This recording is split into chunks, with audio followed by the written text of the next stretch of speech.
Graças a paz. Amém. Amém. Vamos abrir a palavra do Senhor em Salmo 131.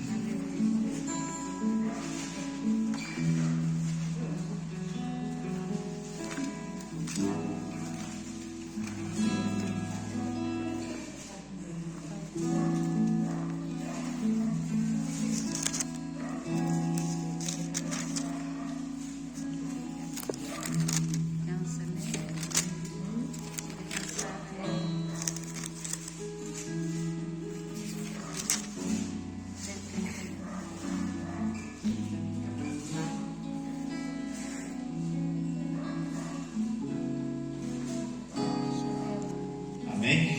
Amém. Diz assim a palavra do Senhor: Senhor, o meu coração não é soberbo, nem os meus olhos são altivos. Não me ocupo de assuntos grandes e maravilhosos demais para mim.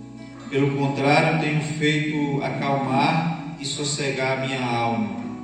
Qual criança desmamada sobre o seio de sua mãe? Qual criança desmamada está minha alma para contigo? Espero a Israel no Senhor desde agora e para sempre. Amém? O salmista Davi, nos cânticos de peregrinação, ele num momento assim, ele para, é como se ele parasse e dissesse assim: não vou ocupar minha cabeça com assuntos grandes demais, mas eu vou sossegar a minha alma no Senhor.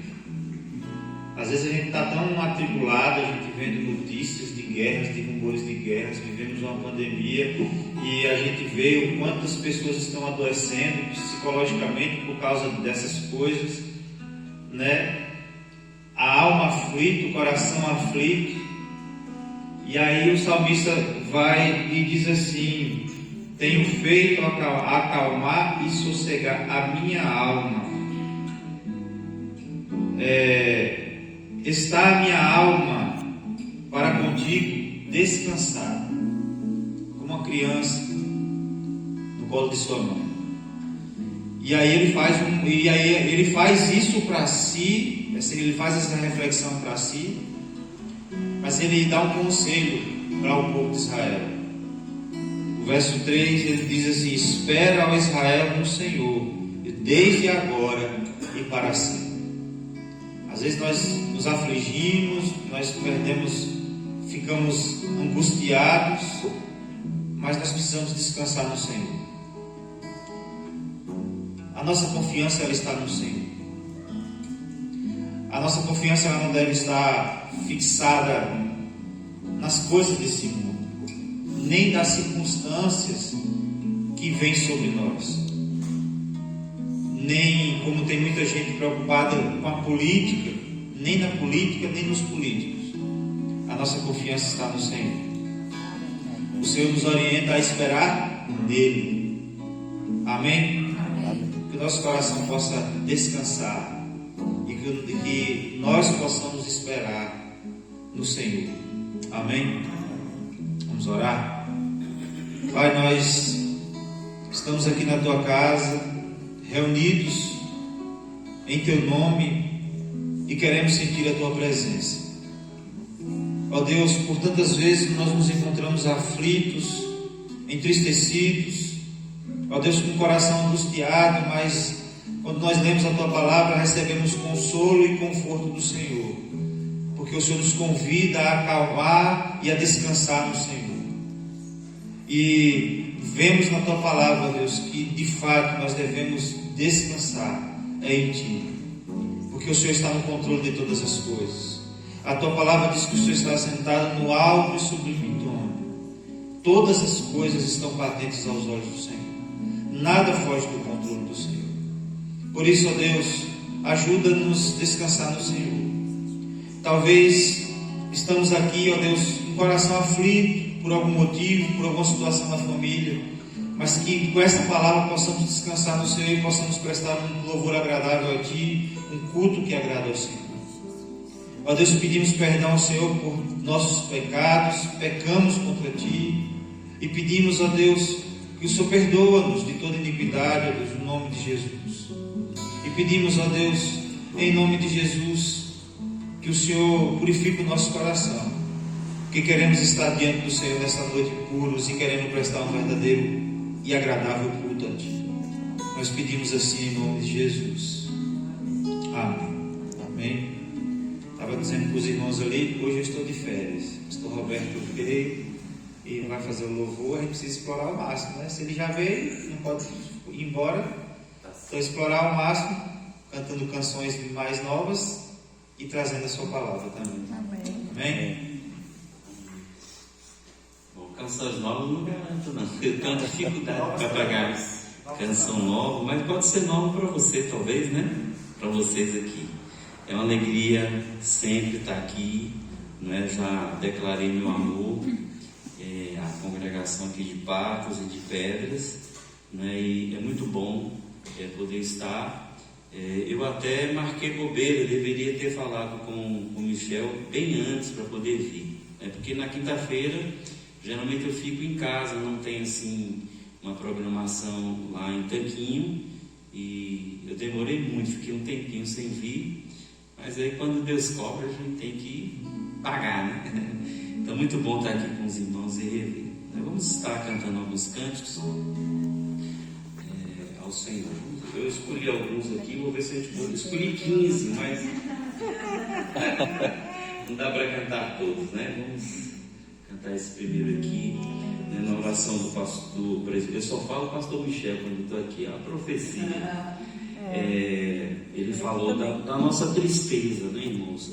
Por incrível que pareça, por mais que a gente ouça falar dos atributos de Deus, das qualidades de Deus, existe algo dentro do nosso coração, nossa natureza pecaminosa, que não consegue ter uma vida prática, harmoniosa com o Deus que nós aprendemos.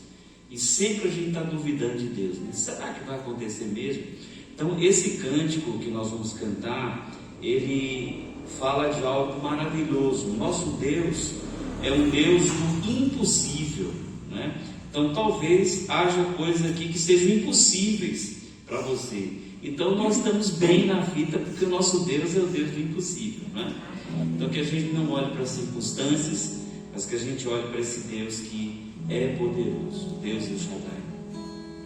Quando tudo diz que não, a tua voz me encoraja a prosseguir. Quando tudo diz que não, quando tudo diz que não, até parece que o mar não vai se abrir. Eu sei que não estou só.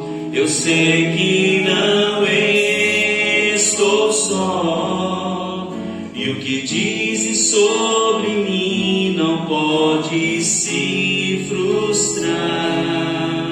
Vem em meu favor, venha em meu favor, e cumpra em mim teu querer. O Deus do impossível não desistiu de mim, sua destra me sustenta e me faz prevalecer. O Deus do impossível não desistiu de mim, sua destra me sustenta e me faz prevalecer. O Deus do impossível.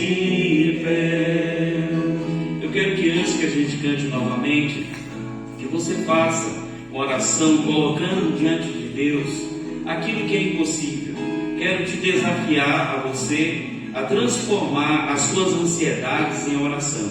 O que é que está trazendo ansiedade à sua vida essa noite? Então, transforme essa ansiedade em oração e diga para Deus: Deus, é isso que está trazendo ansiedade ao meu coração.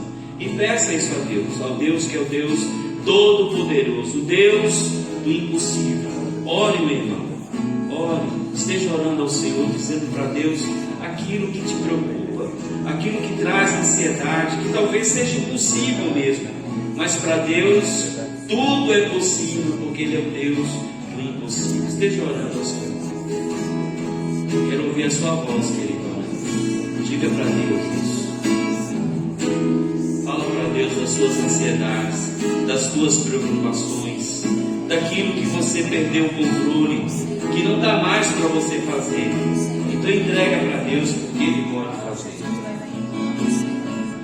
Quando tudo diz que não, a tua voz me encoraja a prosseguir. Quando tudo diz que não,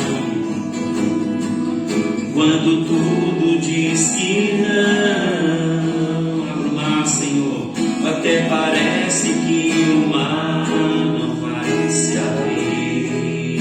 Você não está só, meu querido. Eu sei que não estou só, e o que dizes sobre mim não pode se frustrar. Venha, Senhor, venha em meu favor e cumpra em mim teu querer, o Deus do impossível. Não desistiu de mim, sua destra me sustenta e me faz prevalecer. O Deus do impossível não desistiu de mim, sua destra me sustenta e me faz prevalecer. O Deus do impossível,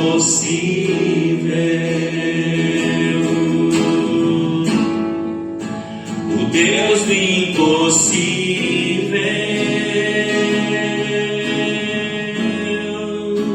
o Deus do impossível.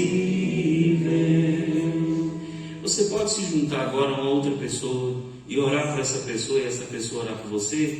Faça uma oração abençoando esse irmão, essa irmã. Junte-se alguém, 2 a 2, e faça uma oração dizendo: você não está só, minha irmã. O Senhor é contigo. Creia, porque o mar vai se abrir. Não é você quem vai abrir o mar, é o nosso Deus, o Deus do impossível. Aquilo que a palavra de Deus diz em relação a você não vai se frustrar, porque Deus não tem frustrações. Tudo aquilo que Deus planejou vai acontecer.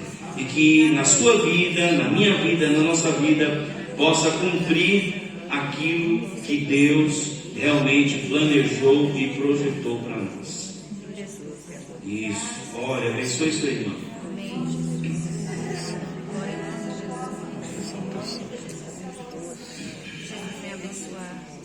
Cada um que não ouve, Deus poderoso, alcança nossos lares, nosso corpo, vê-nos da saúde, sabedoria, vê-nos da força, Pai, para vencer, Senhor, as adversidades do dia. Jesus querido e amado, entra no lugar deles, Senhor, entra, Senhor, e vai tirando tudo aquilo que não provém de ti, Senhor. Vai colocando, meu Deus, a sua paz, vai colocando, Senhor, adoração coração da nossa família, Senhor, e derramar meu ser. visita, Senhor, cada um, Pai. É o que meu coração deseja toda manhã. Te imaginar é me inspirar pra te dizer que sou apaixonado cada vez mais por ti. Senhor, tu és incomparável, teu nome é maravilhoso.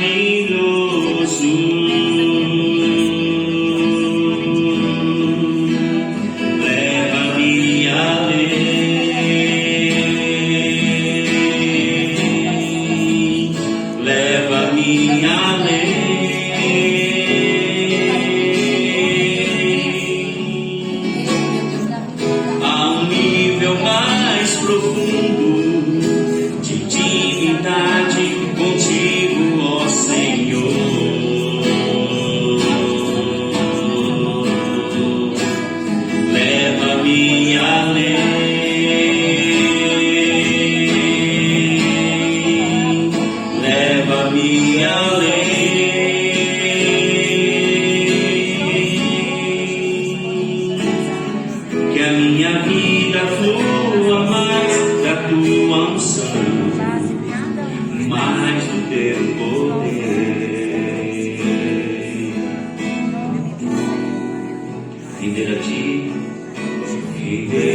ti adoração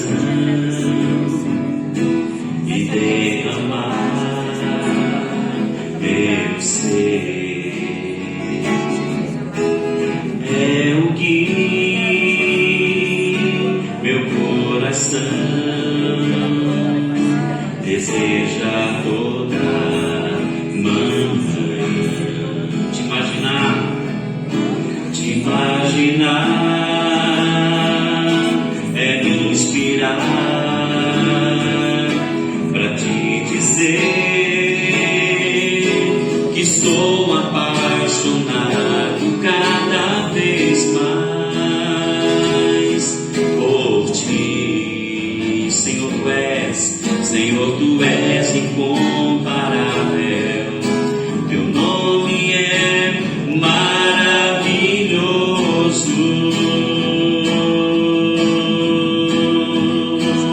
Leva-me além,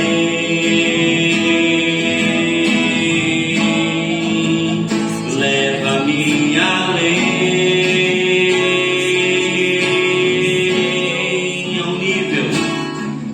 a um nível mais profundo de intimidade contigo, ó Senhor.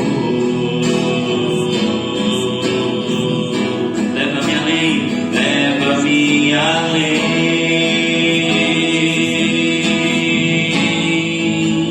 leva-me além,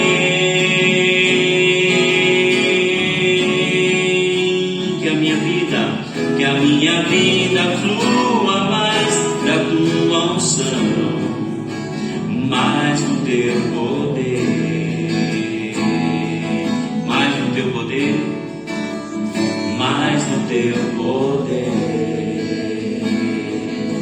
Sim, bem mais, Senhor, mais do teu poder. Amém.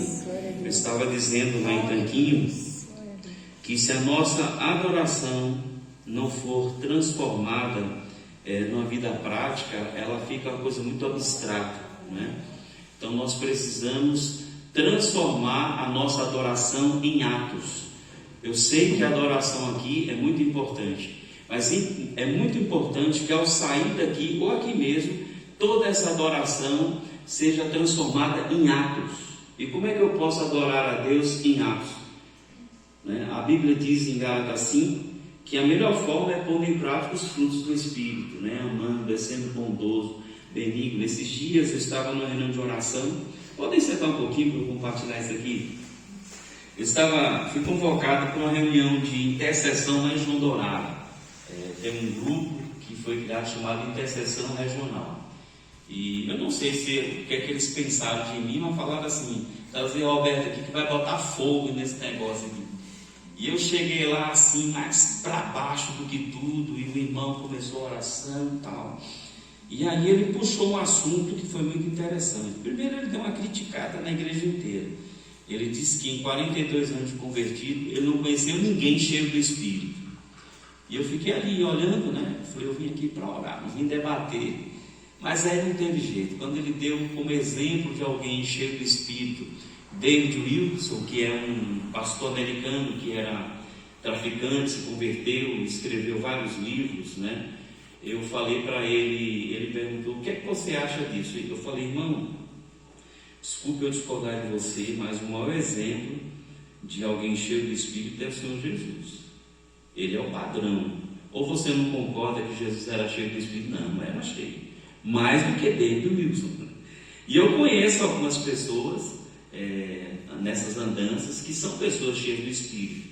Cheguei a citar minha prima Rosinha, que é uma mulher assim que eu tenho uma admiração muito grande pela intimidade que ela tem com Deus. E eu perguntei para ele: o que é para você ser cheio do Espírito? E aí vem aquelas respostas que a gente espera, falar em línguas, reteté. Eu falei: não, uma pessoa cheia do Espírito é uma pessoa que produz o fruto do Espírito, Então Jesus, irmão, vocês não vão ver Jesus com essas manifestações tão comuns nos nossos dias, que segundo alguns são provas de que são pessoas cheias do Espírito.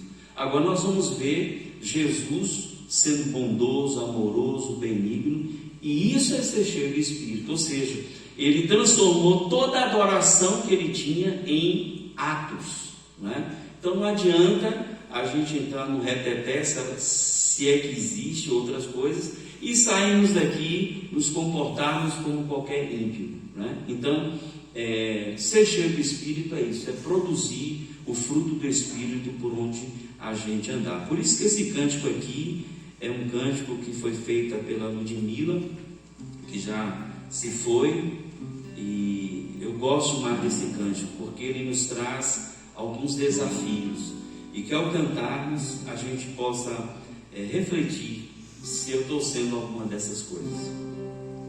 Tu sonda-me, Senhor, e me conhece, quebranta o meu coração, transforma-me conforme a tua palavra, e enche-me até que em mim se ache só a ti, e então usa-me, Senhor, usa-me como um farol que brilha à noite, como ponte sobre as águas, como abrigo no deserto, como flecha que acerta o alvo. Eu quero ser usado da maneira que te agrade, em qualquer hora, em qualquer lugar. Eis aqui a minha vida, usa-me, Senhor, usa-me. Mais uma vez, sonda-me, Senhor, e me conhece, quebranta o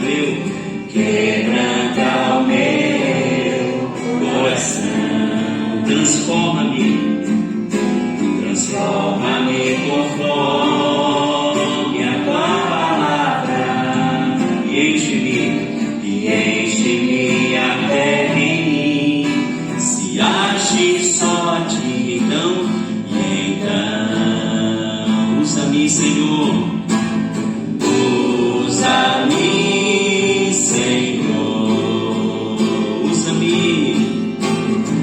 usa-me como um farol que brilha à noite, como ponte sobre as águas, como abrigo no deserto, como flecha que acerta o alvo. Eu quero ser usado da maneira que te agrada, em qualquer hora, em qualquer lugar.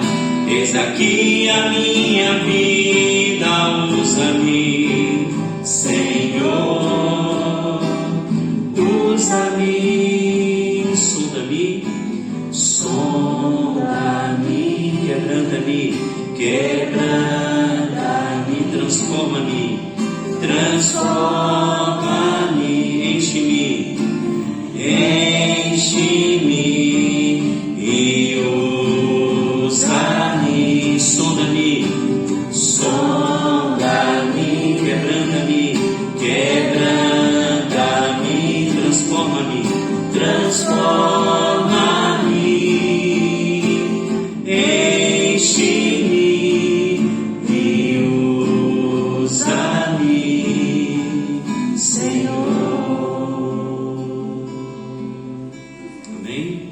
Você pode fazer mais uma oração? Diga para Deus assim: Deus, eu quero transformar a minha adoração em atos, e eu quero ser como um farol que brilha na escuridão desse mundo.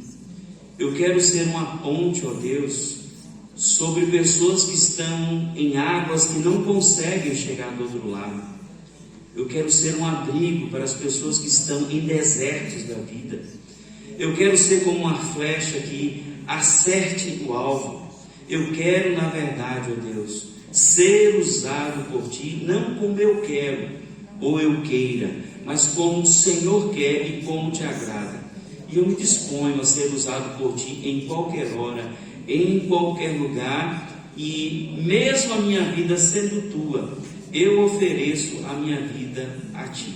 Então sonda o meu coração, tire o que há de ruim, quebranta a minha vida para que eu possa receber mais de Ti, transforma a minha vida e me faça, ó Deus, gradativamente viver cheio do Teu Espírito. É a minha oração em nome de Jesus. Amém. Nós vamos ter um momento de dízimo, de oferta, de primícia. Sempre quando eu venho aqui eu gosto de repetir a minha frase preferida, né? Vamos dizer juntos, se eu falo, vocês repetem. Dizimar é um dever, ofertar é um prazer, e primiciar é uma honra. Então você vai trazer seu dízimo, sua oferta, sua primícia, e eu vou cantar um cântico que talvez não seja conhecido dos irmãos, mas é um cântico que tem marcado a minha vida devocional, tá? Se você souber cantar bem, senão seja adoração. A tua face queremos ver, tua vontade queremos ter, a tua face queremos ver, tua presença queremos ter. Então vem, amado, vem. Então vem, amado, vem. E então vem, amado, vem. Vem, beija-me com tua glória. Vem, beija-me com tua glória. Vem, beija-me com tua glória.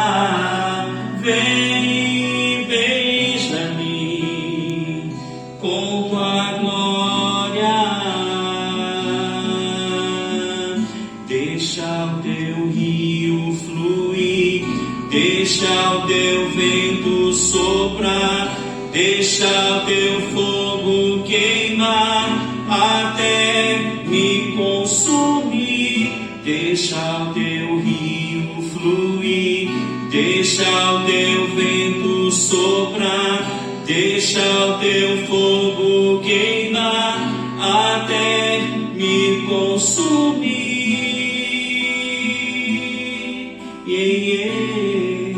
Até me consumir.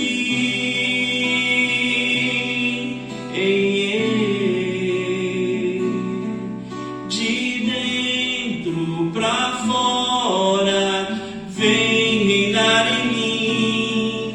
De dentro pra fora, até me consumir. De dentro pra fora, vem reinar em mim. De dentro pra fora, até me consumir.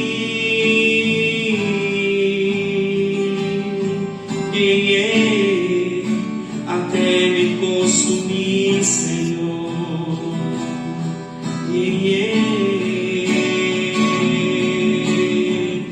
Deixa o teu rio fluir, deixa o teu vento soprar, deixa o teu fogo queimar até me consumir. Deixa o teu rio fluir, deixa o teu vento soprar, deixa o teu fogo queimar até me consumir.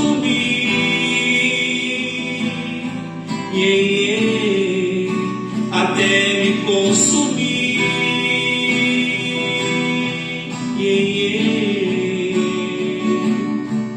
De dentro pra fora,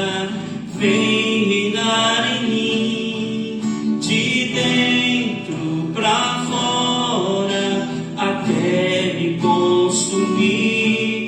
De dentro pra fora, vem reinar em mim. De dentro pra fora, até me consumir. Amém?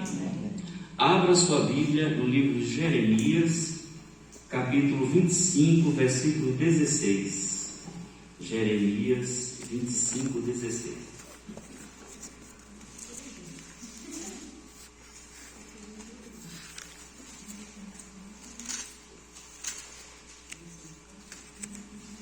Jeremias 25, 16.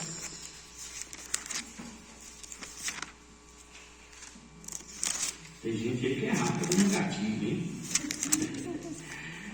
25, 16. Amém.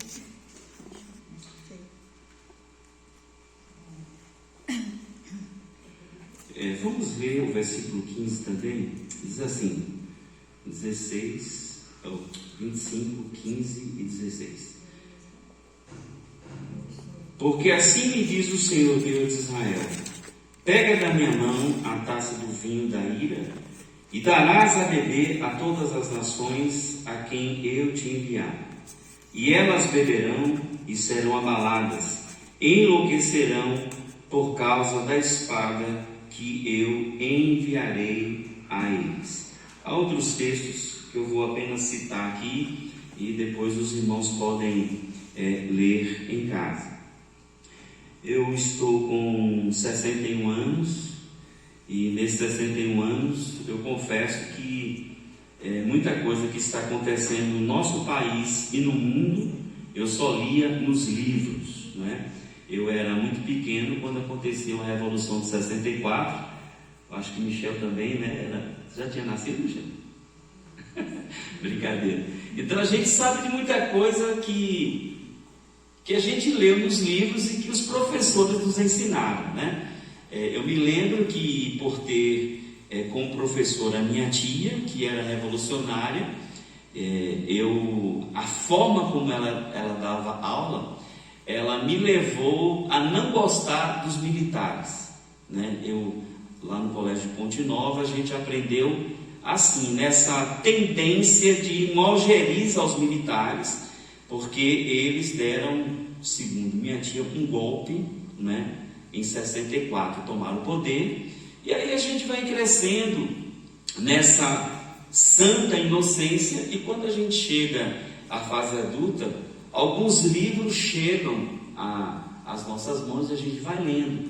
E aí eu fui entender o que alguns chamam de golpe de 64, na verdade foi uma revolução de 64, quando o nosso país poderia ser tomado pelo comunismo, né? Foi uma época muito difícil, e o que veio ainda, vamos dizer assim, acirrar eu ainda pequeno, essa raiva algeriza contra os militares, é que na década em 68, eu estudava no Colégio de Ponte Nova, que foi fundado pelos americanos. Houve um projeto, se eu não me engano, do presidente Geisel, que resolveu desamericanizar o país. Então todos os americanos foram expulsos do Brasil. E eu me lembro, eu era adolescente, nem adolescente não era ainda, e eu vi os americanos chegarem com alguns tratores para derrubar o hospital, porque foram eles que construíram, para derrubar o colégio, porque foram eles que construíram, e derrubar a igreja, porque foram eles que construíram, eles não queriam vender. Então juntou minha tia e mais reverendo Neemias e mais alguns homens e deram uma proposta: venda-nos, nós vamos formar associação, nós vamos administrar isso que vocês construíram. Então os americanos resolveram, me lembro como hoje, que alguns irmãos da igreja ficaram à frente, uma chove, eu acho que é chove que chama, que é derrubar, a igreja ficou na frente para não derrubar, porque não podia derrubar um patrimônio daquele. Por exemplo, o hospital dá 3 quilômetros de construção, é muita coisa. O primeiro raio-x do Brasil foi trazido para Ponte Nova, então era um negócio assim tremendo. Eles venderam, e essa associação então passou a administrar essas 3 áreas, menos a igreja, porque o pastor estava no meio, mas o colégio. e o hospital. Então isso trouxe uma raiva ainda grande, né, pelo militar, ou contra o militar. E claro, quando a gente vai se tornando adolescente, algumas histórias vão surgindo e a gente vai aprendendo algumas coisas que hoje está muito em voga essa palavra, né? Algumas narrativas, né? A gente vai crendo em algumas narrativas, porque a nossa mente é assim: se você repetir uma coisa, a mente fica com aquilo. O método judaico que ensina é a repetição. Por isso que o judeu sabia a Torá de cor, porque desde pequeno, onde ele olhava, tinha os mandamentos, né? Era amarrado no dedo, no pé, em todo canto, né? Então a repetição faz isso, né? Não tem um ditado que diz assim, que o costume do cachimbo faz o que com a boca? Deixa a boca torta, né? O cara fuma tanto aquele cachimbo que a boca... Então há coisas que vão sendo repetidas, que se torna um valor para mim. Talvez não um princípio, mas se torna um valor, né? Porque valor é assim: tem coisa que é valor para você e não é para mim, é para mim e não é para você.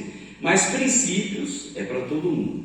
Então, apesar de tudo isso que aconteceu na década de 60, eu nunca vivi uma época tão complicada como a época que nós estamos vivendo, porque hoje eu conheço a palavra de Deus, né?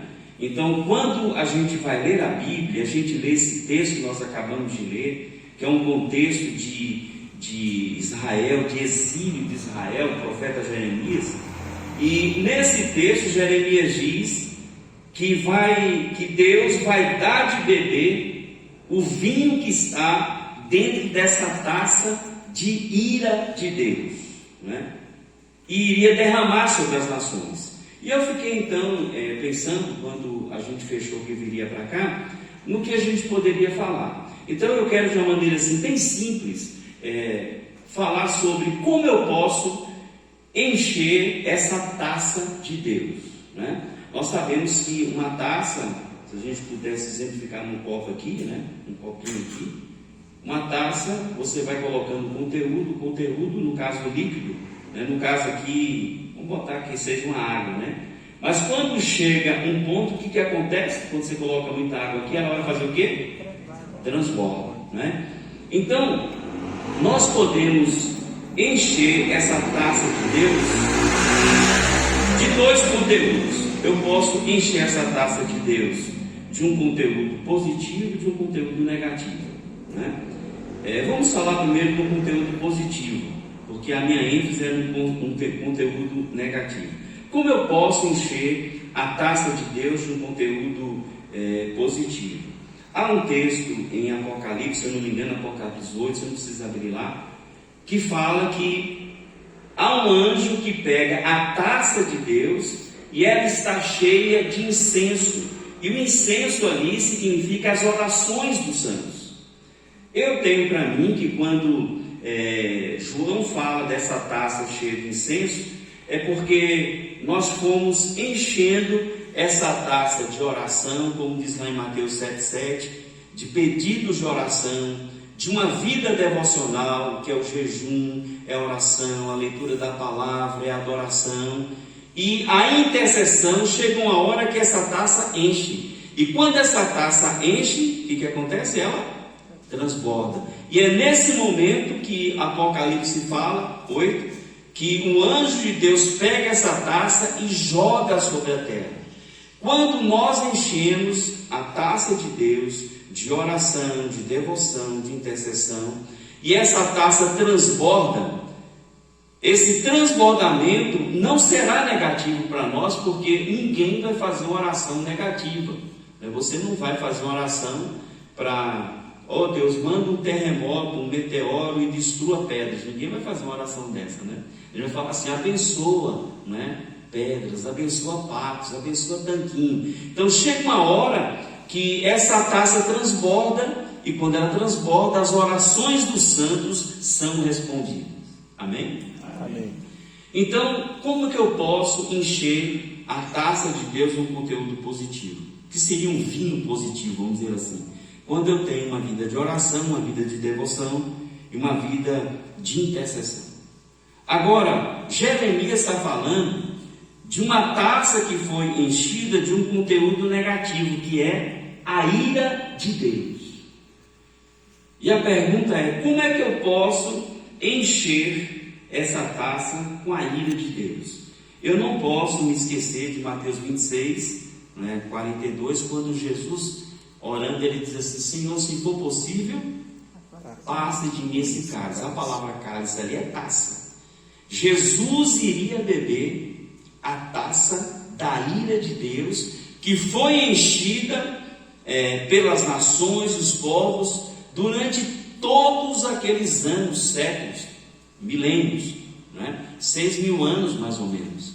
Então aquilo era algo que não seria prazeroso para Jesus, tanto que ele pede, se for possível, mas se não for possível, que faça a sua vontade. Então, quando Jesus bebe aquela taça da ira de Deus, ele, vamos dizer assim, ele paga, ele consegue zerar, e melhor dizendo, ele aplaca a ira de Deus.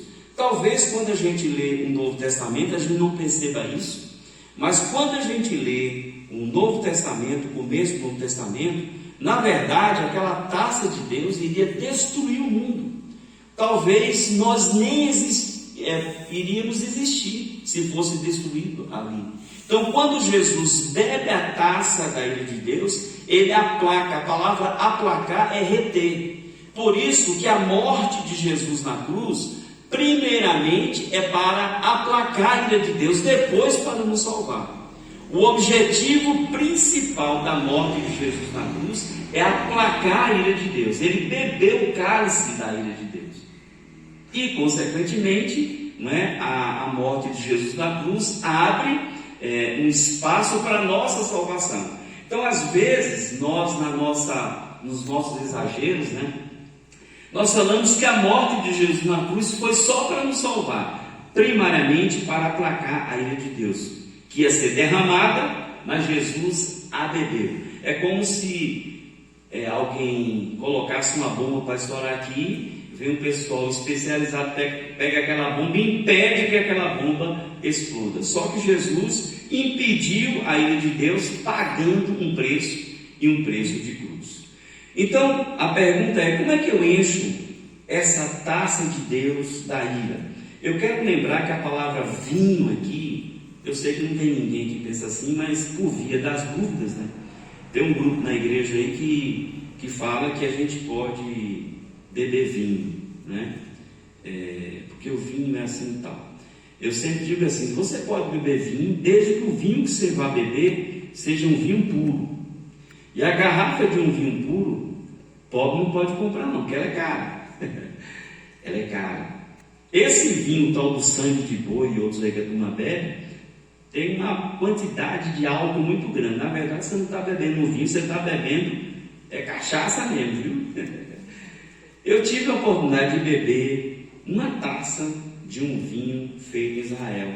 Um professor nosso de exegese, o Hans Neumann, que era um alemão, mas criado em Israel, ele ganhava todo mês um garrafão de 5 litros. Aí um dia, acho que ele quis fazer graça, chamou 10 seminaristas para a gente ir lá. Sabe o que aconteceu? Saíram tudo bêbado de lá com uma taça. Porque o vinho puro, não fermentado, ele é tão forte que você não consegue beber mais do que uma taça. Eu me lembro que meu zoinho virou assim. Eu chegar em casa, no seminário, foi difícil, Então, quando Jeremias fala dessa taça de vinho, ele está falando desse vinho forte e puro que vem com todo o vapor. A ira de Deus aqui é comparada a um vinho puro. Quando ele vem a todo vapor. Ele vem arrastando tudo. Então, quando a gente analisa algumas coisas, por exemplo, Jesus falando sobre o reino de Deus, ele diz que se Sodoma e Gomorra ouvisse o que ele estava falando, Sodoma e Gomorra teria se convertido. Agora vocês imaginem, quem era pior, Sodoma e Gomorra ou Corazim e a região da Palestina? A região da Palestina, porque se Sodoma e Gomorra ouvisse falar o que Israel ouviu, teria se convertido. Então, a situação de Israel era pior do que Sodoma e Gomorra, que Deus destruiu. Aí a gente passa 2000 anos e chegamos aqui agora. Olha a situação que nós estamos. Nós estamos numa situação em que eu sofri demais no tempo da pandemia para pregar ali com aquele negócio gravado, porque tinha coisa que eu não podia falar. Então hoje a igreja não pode falar sobre pecado.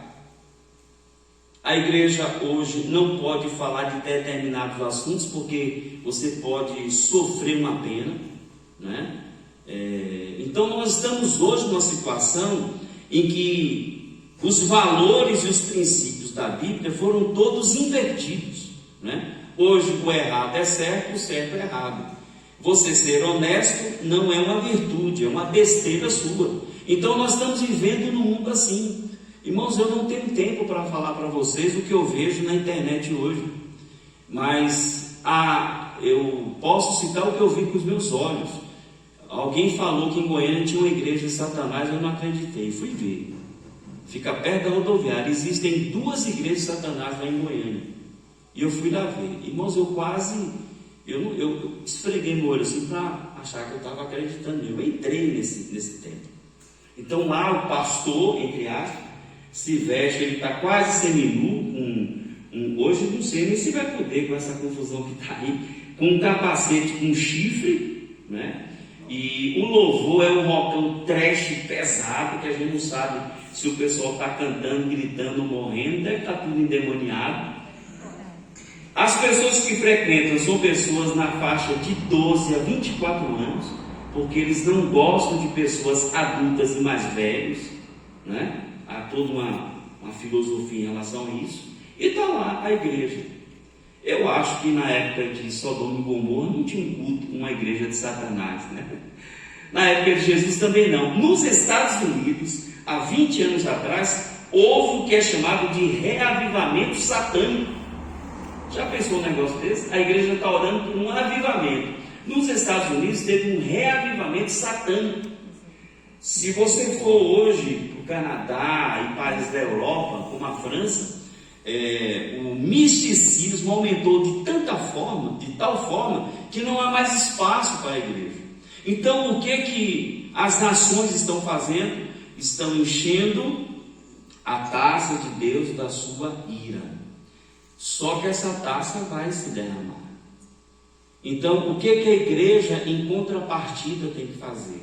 Ela tem que encher a taça de Deus, de oração, de devoção e de intercessão, para que seja derramado não uma ira, mas bênção sobre as nossas vidas. Esse é o papel da igreja, como sal e como luz.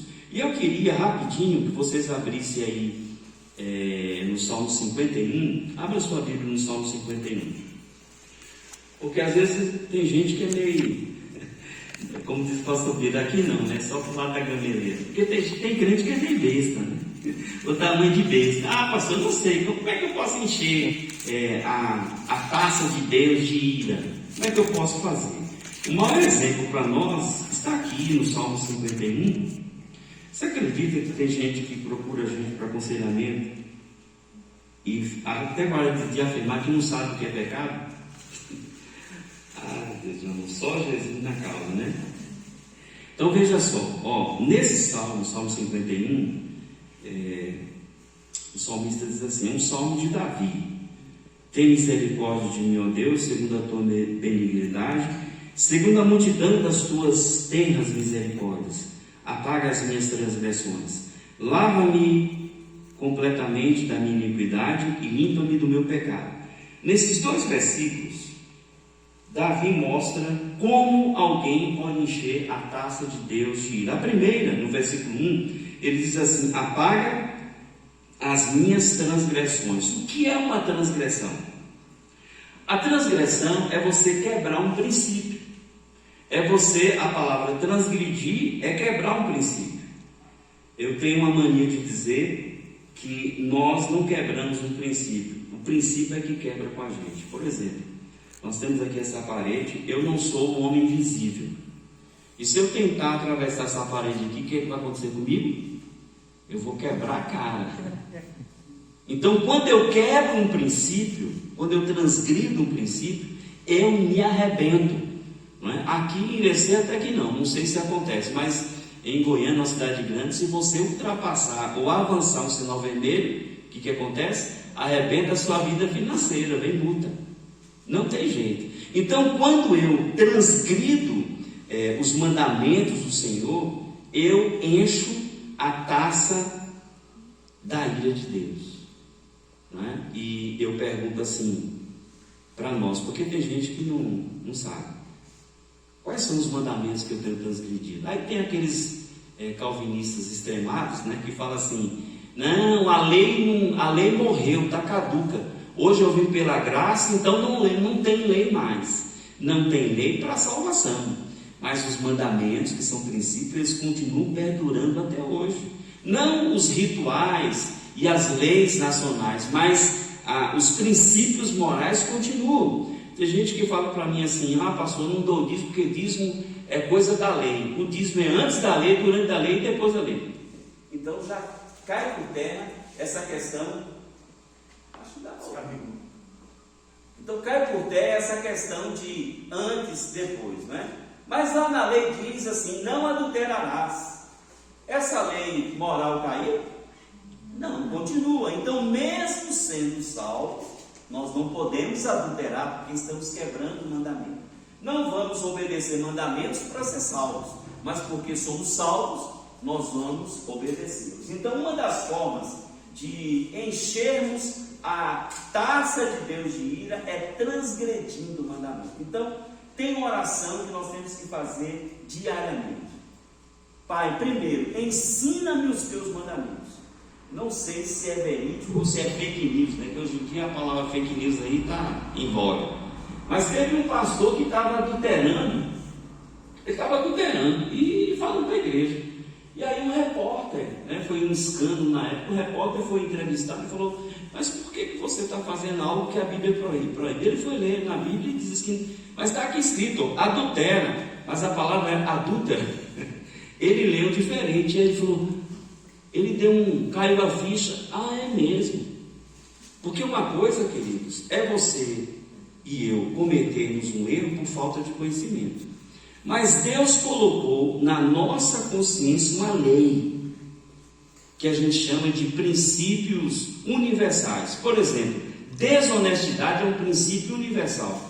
Não precisa ser crente para ter esse princípio, nem precisa conhecer a Bíblia, está na nossa consciência. E Deus vai pegar a pasta dessa consciência para darmos conta de princípios universais que nós quebramos, né? Mas nós precisamos ter conhecimento desses princípios. E aqui é um papel fundamental da igreja, né? A função de um pastor, a função de um obreiro, no caso do presbítero Michel, e dos outros obreiros é ensinar a igreja, né?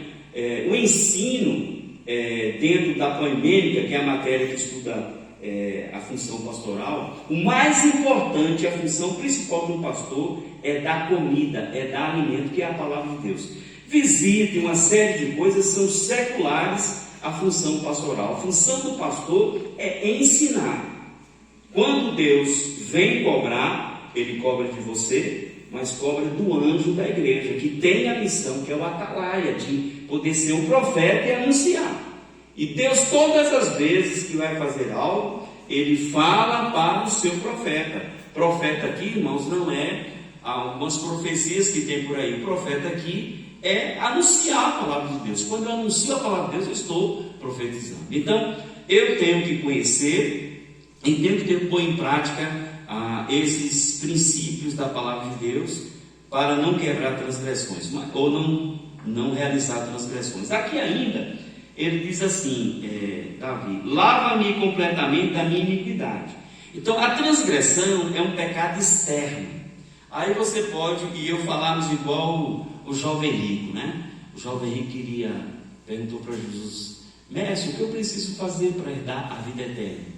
Aí Jesus repetiu, claro, já sabia a palavra que ia dar, e disse assim, você cumpre todos os mandamentos, não darás falso testemunho, foi citando, ele cumpre todos. E aí Jesus fala, só te falta uma coisa, vai, vende tudo que tem e dá aos pobres. que era o último mandamento, né?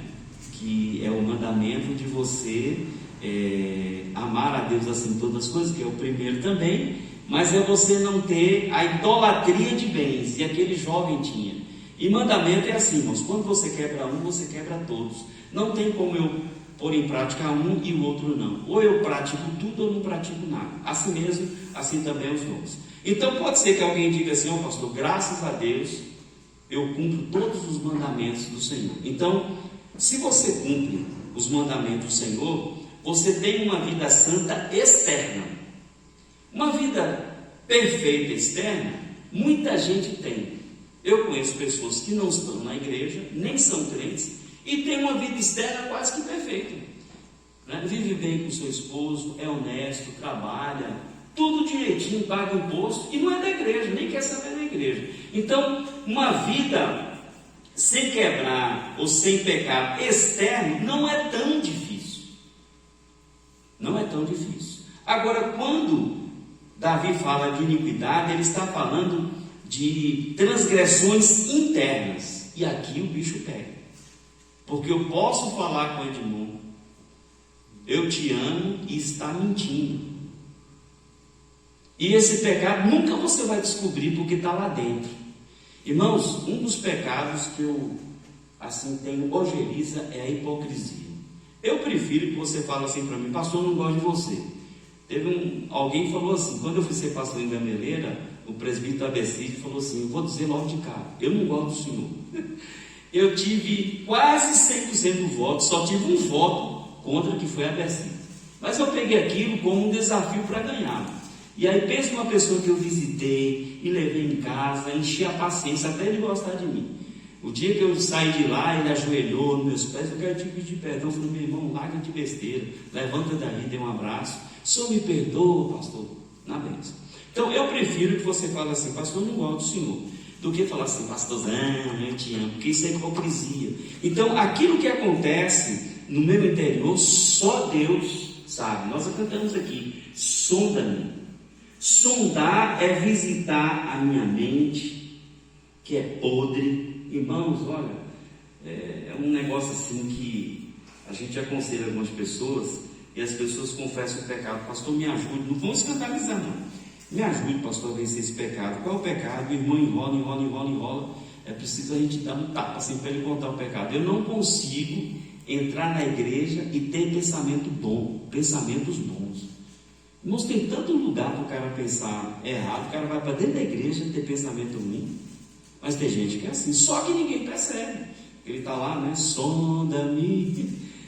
E o olho dele está lá, pensamentos ruins. Então, essa transgressão, né, que a gente faz lá, essa iniquidade que é lá na mente, as nossas emoções que ninguém consegue perceber, os nossos desejos que são terríveis, né? Terríveis.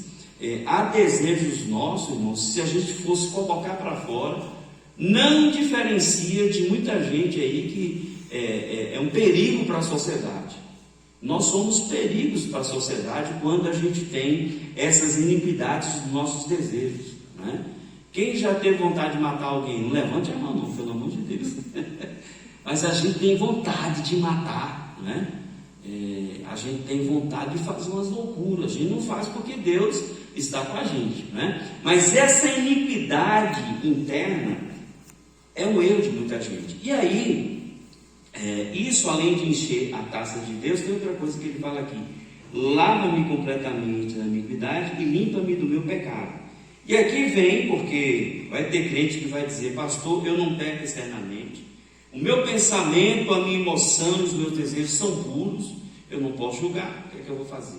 Mas tem uma terceira forma aqui de encher a taça de Deus de ira, que é o pecado. O que seria o pecado aqui na visão de Davi? O pecado é errar o alvo, é não chegar a um estado de perfeição. Então, se algum crente diz que é perfeito, ele é o quê? Mentiroso, né? João diz: se nós falarmos que não há pecado em nós, ou seja, se nós falarmos que somos perfeitos, a verdade não está em nós, e nós nem conhecemos o que é a luz. A gente está andando em trevas, né? Então, se eu não consigo se eu não encho a taça da ira de Deus de transgressão, de iniquidade, eu a encho com a minha imperfeição. Quando esse irmão falou sobre estar cheio do Espírito e que ele não conhecia alguém, e nós conversamos, ele falou: bom, pastor, o que é que a gente deve fazer? Já que ninguém chega a uma plenitude, pelo menos a gente deve tentar se dispor, né? Multiplicar nosso tempo de oração. Eu estava dizendo para o irmão de Israel, eu esqueci o nome dele, ele trabalha lá na frentista de um posto ali no fundo. Uma vez eu cheguei lá tão corrido assim, que eu fui levar o Vinícius de João Dourado e fez uma coisa e tal. Aí ele falou assim: aí pastor, está cansado? Eu falei assim: eu estou tão corrido que eu não tive tempo nem de pecar hoje, que não deu tempo para eu pensar. Ele riu. Aí toda vez que eu chego e vou botar combustível, ele fala assim: e aí, a agenda está cheia? E ele falou: pastor, eu adotei isso na minha vida, para eu não pecar, sabe o que eu faço? Eu encho a minha agenda de coisa. Você pode perceber, quando a gente está num acampamento, por exemplo, que é palestra de manhã, de tarde, de noite, oração, e não dá tempo, quando a gente esquece até de celular, de repente passou o dia. Se você pecou, bem, mas às vezes nem não pequei, né? Então eu não digo que você chegue a uma perfeição, mas se a gente tiver uma disponibilidade, uma agenda onde Deus é prioridade, talvez eu não chegue a uma perfeição, mas eu vou chegar a um nível de intimidade com Deus muito profunda. Então essa minha disponibilidade é uma forma de não encher essa taça de Deus com a minha imperfeição e com meus erros de alvo, né? Eu queria concluir essa palavra dizendo o seguinte: nós estamos vivendo dias em que as nações estão enchendo a taça de Deus de ira, e a igreja, que deveria encher a taça de Deus de oração, de devoção, de intercessão, ela também está cooperando com o mundo para isso, né? Nós estamos numa campanha aí de oração pela nossa nação, 21 dias. Você sabia que tem gente que faz gozação com a gente? Ah, rapaz, você está fazendo isso por causa de política. Irmãos, não é por causa de política. Está sendo bom para a nossa vida, né? E nós não começamos a orar nesse período, nós só intensificamos agora. O Brasil está pipocando de todo canto. Só na minha rua tem 3 grupos de oração nesse período de 5 meses, 6 meses, 7 meses. 3 grupos, irmãos orando, buscando a Deus, né? Então a igreja, ela não pode entrar nesse debate político que enche a taça de Deus de ira, mas ela deve transformar tudo isso de briga em oração, em intercessão, e claro, dizendo a verdade e posicionando também quando for necessário. Eu queria concluir dizendo o seguinte: por que eu tenho que evitar a transgressão? Porque eu tenho que pagar meus débitos. Aí você fala assim: mas Jesus já não pagou tudo? Pagou, irmãos. Eu sei que Jesus pagou, mas eu não posso no meu dia a dia ter contas a pagar. Eu não posso ficar abusando desse sangue de Jesus, porque tem gente que abusa. Eu vou pecar porque o sangue de Jesus purifica de todo pecado. Cuidado com a taça que pode ser derramada. Então, vamos pagar os nossos débitos, porque nós transgredimos, né? O presbítero Michel me acompanhou essa semana aí para pagar meu IPVA. Era um débito, eu tinha que pagar, porque eu estava devendo, não tinha nem condição, mas Deus abençoou aí, né? Mas eu tenho débitos espirituais que precisam ser pagos. Amanhã eu vou orar por uma pessoa, não vou dizer o nome, como diz o pastor, por questão de ética, né? Mas ela está com débitos, é convertida, nasceu de novo, regenerada, mas ela entrou num relacionamento conjugal que trouxe débitos para a vida dela, e esses débitos estão arrebentando a vida dela.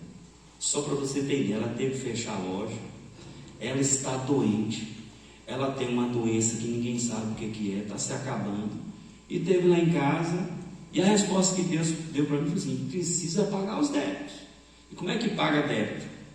Confessando as transgressões e sendo lavada pelo sangue. O problema é que eu quero ser lavado pelo sangue sem confessar as minhas transgressões. Como é que eu pago meus débitos? Confessando as minhas transgressões. Segundo, eu preciso tirar essas iniquidades da minha vida, porque eu preciso tirar a sujeira do meu coração.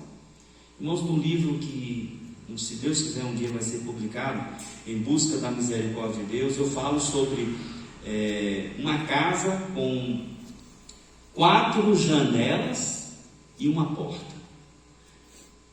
É engraçado que entra por aqui e sai pela boca, né? Agora você imagina, uma casa, eu estou lá junto do vizinho com uma construção que não termina nunca. A gente tem que limpar a casa 3, 4 vezes no dia que enche de poeira. E olha que você pensa assim que a casa está limpa. Você sabia que tem gente que acha que a sua casa está limpa? Mas se entrar uma festa de luz, o que acontece? Você vai ver a poeirinha lá. Sabe, quando eu falo que a minha vida não tem sujeira, eu estou dizendo que a minha vida não tem luz, não tem conhecimento. Então, quando a luz chega, eu vou perceber que há muita sujeira, há muita poeira, né? Eu estou lembrando aqui, agora não tem nada a ver, mas eu tenho que contar isso. A gente chama secretária, antigamente chamava empregada, agora não pode mais chamar empregada, né? Porque a secretária, tinha uma secretária que ela era terrível, e aí ela se converteu e, como ela estava na Assembleia de Deus, no domingo, ela se converteu no domingo, ela chamaram ela para dar um testemunho, e o pastor perguntou assim: irmã, me dê um exemplo de que você se converteu. Não tem nada a ver com a pregação, é só para, porque ele falou de poeira, eu lembrei. Ela falou assim: sabe por que eu acho que eu me converti, pastor? Porque antigamente eu varria a casa da minha patroa e empurrava a poeira para debaixo do tapete.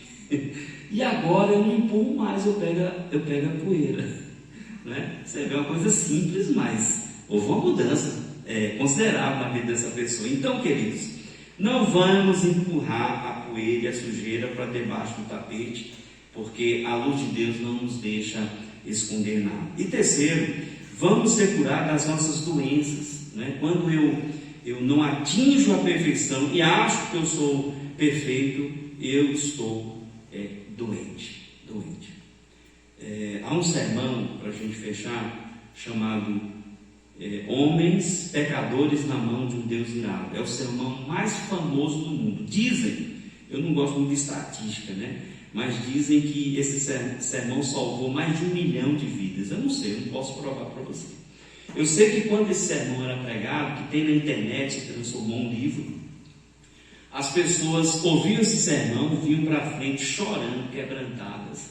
Pessoas iam passando na rua, entravam, houve casos de conversão que pessoas estavam a mais de 1 quilômetro da igreja, e aquela presença de quebrantamento na igreja atingia pessoas a 1 quilômetro. E o pastor pregador, quando as pessoas vinham à frente falando: eu quero mudar de vida, ele dizia: hoje não. Ele alugou um cinema e falou: você vai pensar essa noite, e amanhã, se você tiver com essa mesma disponibilidade, você vai ali no cinema e nós vamos homologar essa sua decisão. Ele era duro. Hoje a gente não pode mais falar de pecado, nem de iniquidade, nem de transgressão, porque o povo quer ouvir palavras que massageiem o ego. Então, queridos, infelizmente, o mundo, as nações, como de Jeremias, tem praticado transgressões, iniquidades e pecados que estão enchendo essa taça da ira de Deus. E o pior é que isso chegou para a igreja. Nós também estamos, né? Eu disse lá em Tanquinho que quando eu não exerço a função, eu exerço uma disfunção. Ninguém fica em cima do muro. Então, quando eu não faço aquilo que é positivo, consequentemente eu estou fazendo aquilo que é negativo. Então, a minha oração, o meu desejo, e eu creio que o seu desejo de Deus, é que a congregação de Patos, que envolve Pedras também, seja uma comunidade que encha essa taça, não da ira de Deus, mas que encha essa taça de oração, de intercessão, de devoção. E que quando essa taça encher, Deus derrame aqui e vocês vão ver o que pode acontecer.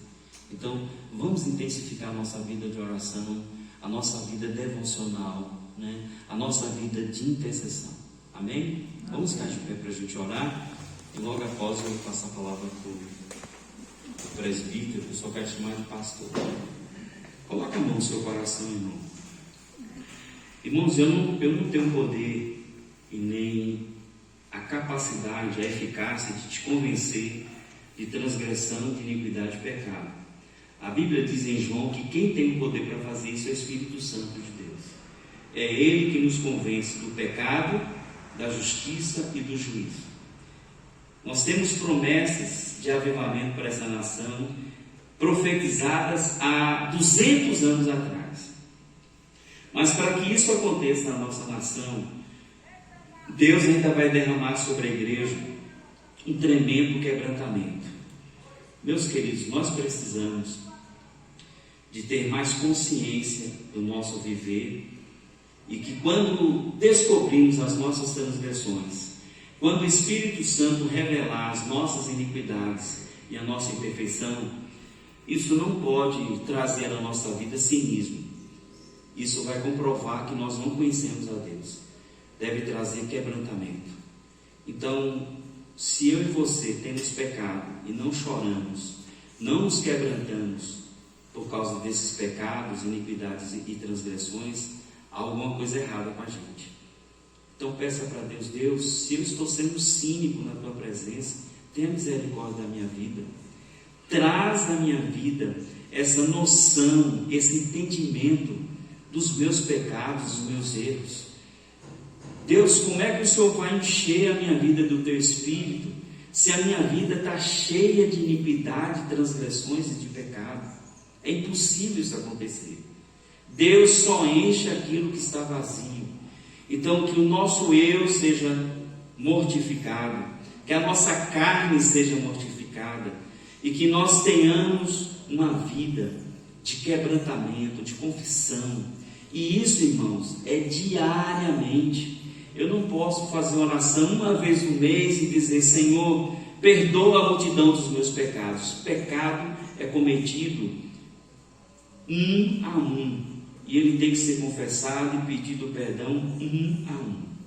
Então, que nós possamos, amados, todos os dias, dizer: Senhor, revela, traga-me a consciência, os pecados cometidos, e traga-me quebrantamento na minha confissão. Não deixe que eu confesse os meus pecados de maneira cínica, mas que eu confesse os meus pecados com quebrantamento, com arrependimento, ó Deus, com conversão na minha vida.